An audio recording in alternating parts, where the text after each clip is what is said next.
భర్త పైన కోపం వచ్చేదట.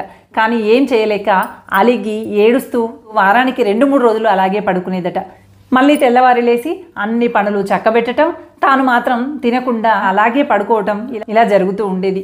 ఏదో తిన్నామా అన్నట్టుగా కాస్త అన్నాన్ని బలవంతంగా తినటం. 2-3 రోజులు గడవగానే మళ్ళీ ఏదో అపార్థం రావటం, భర్తతో అత్తతో మళ్ళీ గొడవలు జరగటం, వాళ్ళు అరవటం, ఇదే తంతుగా జరుగుతూ ఉండేది. ఇలా కొంతకాలం గడిచిన తర్వాత ఒకరోజు బకెట్లో నీళ్లు పట్టుకొని బాత్రూంలోకి వెళ్తున్నటువంటి తను జారి కింద పడింది. ఒక్కసారిగా కాలు ఎముక విరిగింది. హాస్పిటల్కి పరుగున తీసుకొని వెళ్ళారు. అక్కడికి వెళ్ళిన తర్వాత వాళ్ళు చెప్పింది ఏంటి? శరీరంలో విటమిన్స్, మినరల్స్ అన్నీ లాస్ అయిపోయాయి, రక్తం శాతం చాలా తక్కువగా ఉందని, కాల్షియం తక్కువగా ఉండటం వల్లనే ఇలా ఎముక విరిగింది అని చెప్పారు.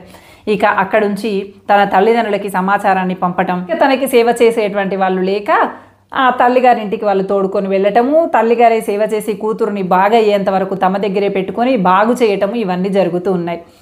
పైగా ఈ అత్త చుట్టుపక్కల వాళ్ళతో పాపం పండింది, అందుకే అలా జరిగింది అని చెప్పి చుట్టుపక్కల వాళ్ళతో అనటం, చుట్టుపక్కల వాళ్ళు ఆ నోట ఈ నోట తీసుకువెళ్ళి కోడలు చెవిలో వేయటం కూడా జరిగింది. ఇది విన్నటువంటి తను మంచంలో పడుకొని ఎంత క్షోభకి గురి అయిందో తనకి మాత్రమే తెలుసు.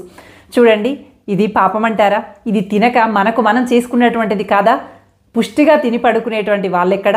మానసిక వేదనతో, బాధతో, ఏడుస్తూ నిద్రలేని రాత్రులు గడుపుతూ పడుకున్నటువంటి నువ్వెక్కడ? పుష్టిగా తిని పడుకున్నటువంటి వాళ్ళు పుణ్యాత్ములైతే, ఏడుస్తూ బాధతో పడుకున్నటువంటి నువ్వు పాపిగా మిగిలావు. అంటే తప్పు ఎవరిది?